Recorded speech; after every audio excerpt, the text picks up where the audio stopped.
Coverage of the widening crisis in the Middle East. Pentagon Chief Pete Hegseth said to address the media any moment now.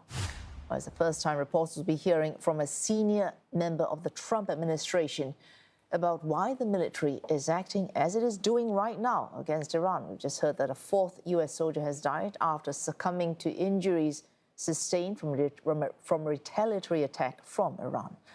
Civilian casualties in Iran and other Gulf countries are also mounting. There's also sharp disruption to global energy markets as facilities and transport routes are targeted. Benchmark gas futures jumping in Europe amid fears about supply after the Strait of Hormuz traffic slowed to a virtual standstill, while Brent and WTI continue to surge. There are some key energy facilities shut in the region temporarily. Brent trading near 79 per barrel, while WTI at more than $72 per barrel. Benchmark Dutch wholesale gas prices rising by more than 45%. Saudi Arabia shut its biggest oil refinery after a drone strike. The Ras Tanura refinery has a capacity of 550,000 barrels per day. Other facilities temporarily shut include Chevron's giant gas field off Israel and the Ras Laffan complex in Qatar. That's the world's largest LNG plant. Some fields in Iraqi Kurdistan have stopped production. And Kate Fisher joins us live from Washington, D.C. Kate, of course, will be throwing in just a moment when Pete Hegseth speaks. We've just heard in the last half hour an update from U.S. Central Command about another death in the U.S. service in Iran. This soldier succumbing to injuries in the initial strike. What other updates have we had in the last half hour?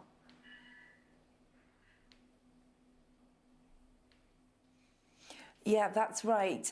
Another service member of the U.S. military to lose their life in this military action. Donald Trump saying in a recorded message over the weekend that he extended his gratitude and his condolences to the families of those fallen service members. But he also said that sadly this will not be the last, and indeed he has now just been proved correct. He said this is, what happens in war, and he is expecting to lose more American lives, according to projections made by the Pentagon, who gave that information to the Trump administration before they pressed ahead with this major military operation in Iran. Also, this morning, we have the news that 3 fighter jets were crashed in Kuwait.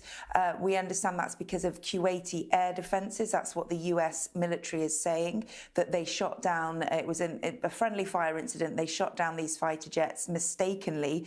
The statement from US Central Command says that during active combat, okay, we are just getting news that Pete Hegseth, Defense Secretary, is going to start speaking at the Pentagon here in Washington. An update with Admiral Brad Cooper, the CENTCOM commander, across the CENTCOM AOR, our leadership and troops, as you would expect, doing a fantastic job.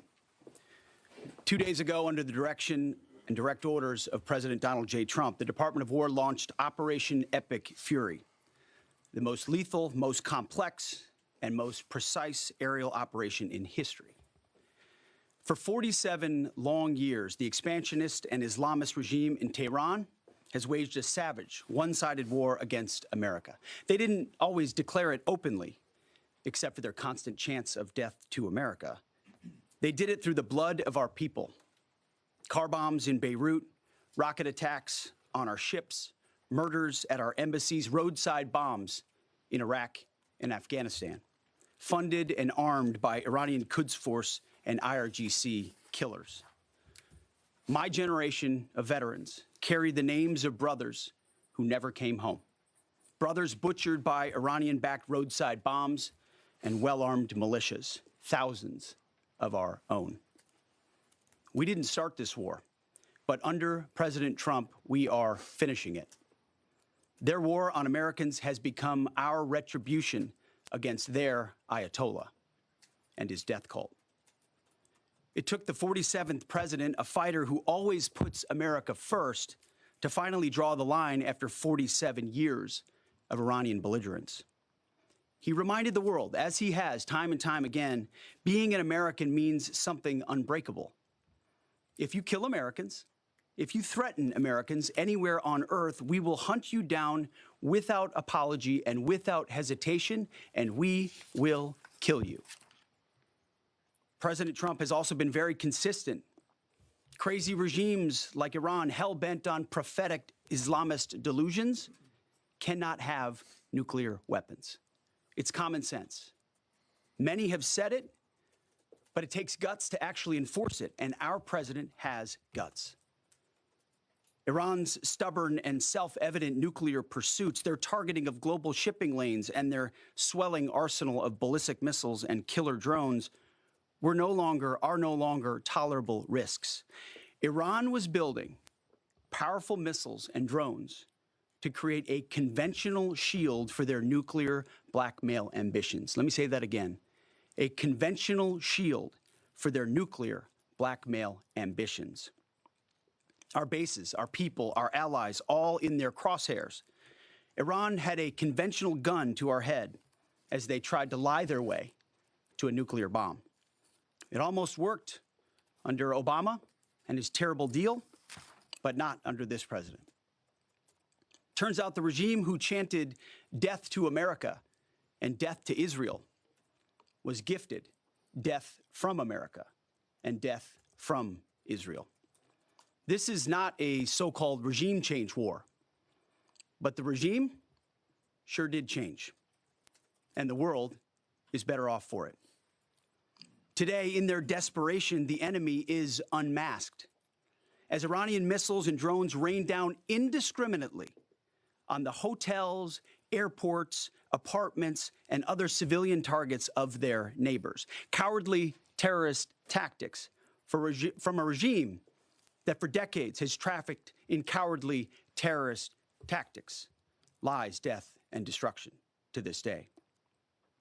The Iranian leadership has built nothing except proxies and missiles and drones and deeply buried nuclear factories and facilities.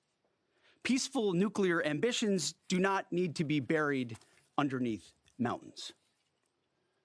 Last June, Operation Midnight Hammer obliterated their nuclear program to rubble. Afterward, we told them plainly, that's it, now make a deal. They arrogantly refused.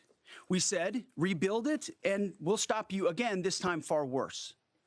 Well, President Trump, Secretary Rubio, Steve Witkoff, Jared Kushner, they bent over backwards for real diplomacy, offering pathway after pathway to peace. I watched it. I was there. They tried over and over and over again earnest attempts at peace. The former regime had every chance to make a peaceful and sensible deal. But Tehran was not negotiating.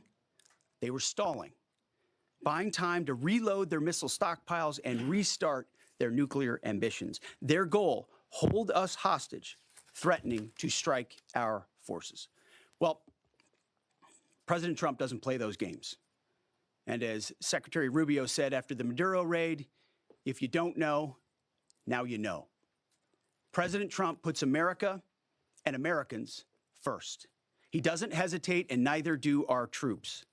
The mission of Operation Epic Fury is laser-focused.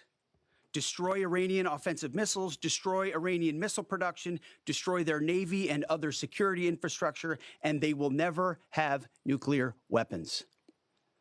We're hitting them surgically, overwhelmingly, and unapologetically. With every passing day, our capabilities get stronger and Iran's get weaker. We set the terms of this war, from start to finish. Our ambitions are not utopian. They are realistic, scoped to our interests and the defense of our people and our allies.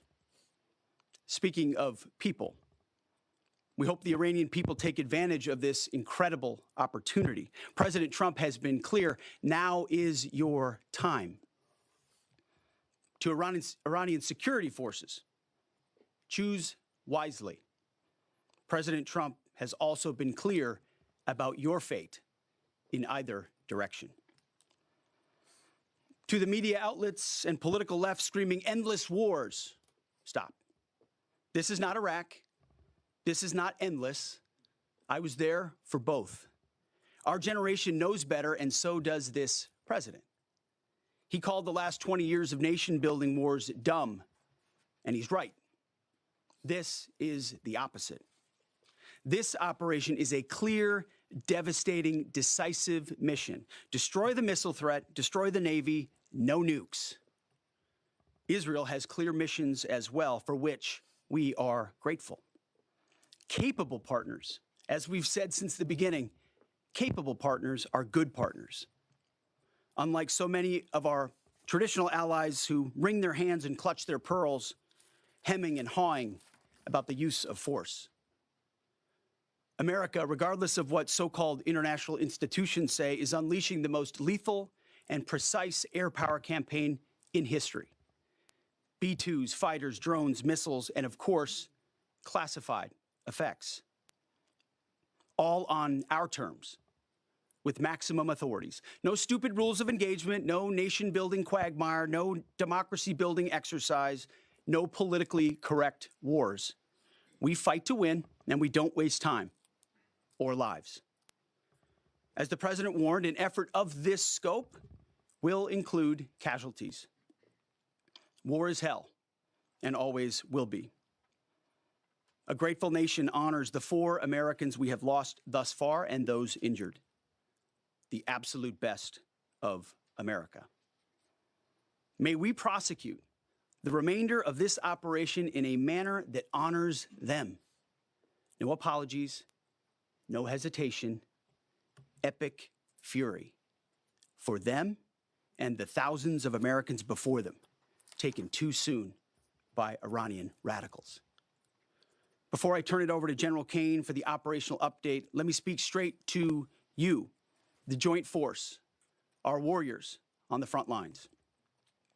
This is your moment. This is the generational turning point America has waited for since 1979, and since the rudderless wars of hubris my generation, our generation, endured. Don't listen to the noise. Just stay focused. Our commander-in-chief is steady at the wheel. We face a determined enemy, but you are better. But we must prove it every single day. History doesn't care if we're tired, if we're scared, or if the fight feels big. It demands warriors who rise anyway.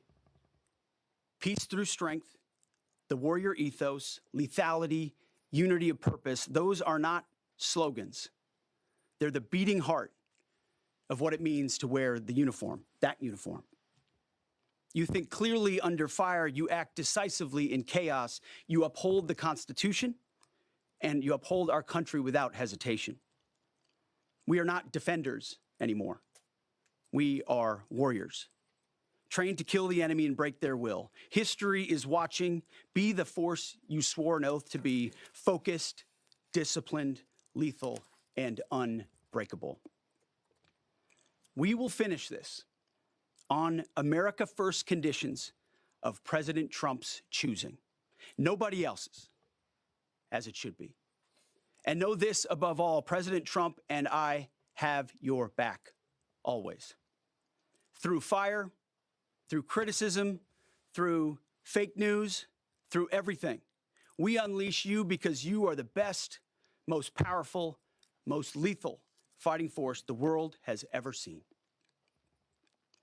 May Almighty God watch over you and his providential arms of protection extend over you.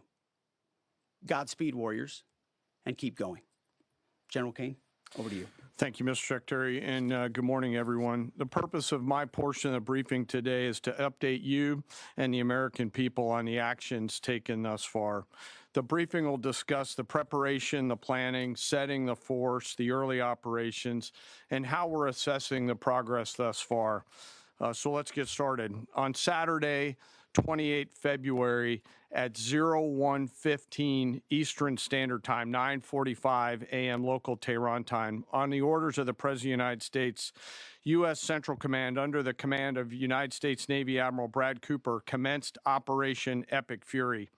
As I said, I'm going to walk you through the initial phases of the operation, But first, I want to express my deep condolences and the condolences of the Joint Force to the Department of War personnel killed and wounded in actions thus far.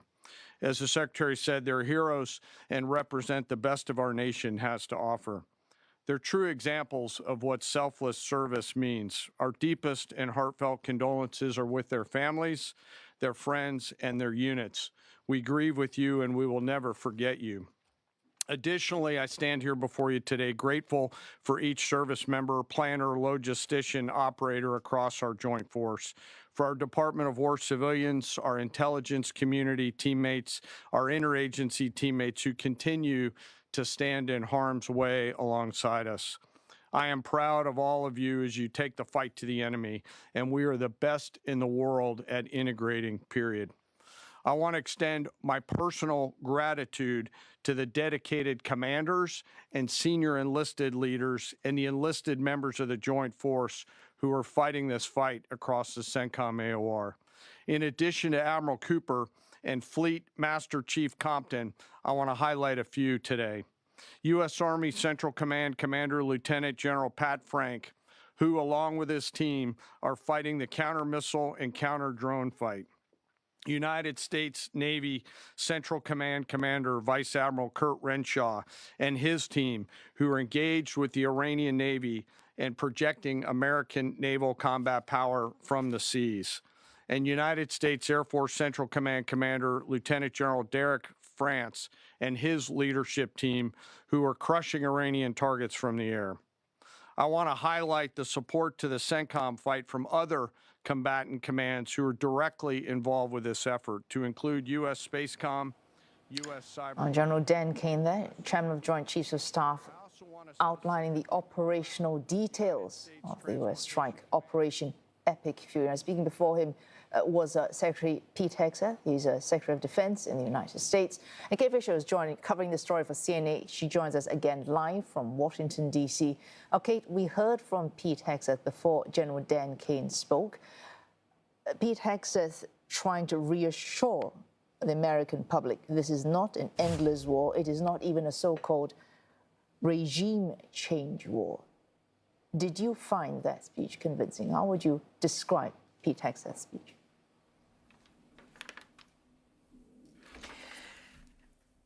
Yeah, that was a very clear message, wasn't it? He made the point that he says this is a new generation in charge now, and that we have learned the mistakes of these previous wars of hubris, was the phrase he used, and that it is a new president who also understands, and that there is no desire for an endless war. He said this would be a clear, devastating and decisive mission, and that would make it different from, for example, the Iraq war, which he said, he had been part of and he's learned, and this is not what this military action in Iran is all about. Yes, he said it wasn't about regime change, but that it was good that there would be a change of regime. And he also, called on the Iranian people, as Donald Trump has done in his recorded messages since this military action began. He said this is your time to the Iranian people, and that they should rise up and try to take control of their country. He said that this wasn't a war that they started. He talked all the way back to 1979, but he said that this was a war that they were going to finish, and that President Trump was a president with the guts to go ahead and do it. He said, if you kill Americans, we will hunt you out across the world, and we will kill you without apology. He also talked about how he believed that the Iranians had been unmasked, the enemy had been unmasked, that could be seen in their response to this military action by their kind of attacks on US allies across the Middle East. He said that was an example that they were a terrorist regime. He also said that, the US had tried every diplomatic avenue that they could. He said he had been there when Secretary of State Marco Rubio and Steve Witkoff, the special envoy for President Trump, had been speaking to the Iranians, and that he believed the diplomatic channels had been exhausted with the Iranians, and that is why this military operation had to be taken. And he also paid tribute and thanks to those fallen service members for already in this operation. And he said, you know, as Donald Trump has said, that there will be more. He said, war is hell, but these men or women, we don't know the names of them yet, are the best of America. Final question before we go, Kate, and you have sort of answered this, but because this is a concern, not just why America is fighting this war, but why now? Did you hear enough justification for the timing of these strikes? Just a second question.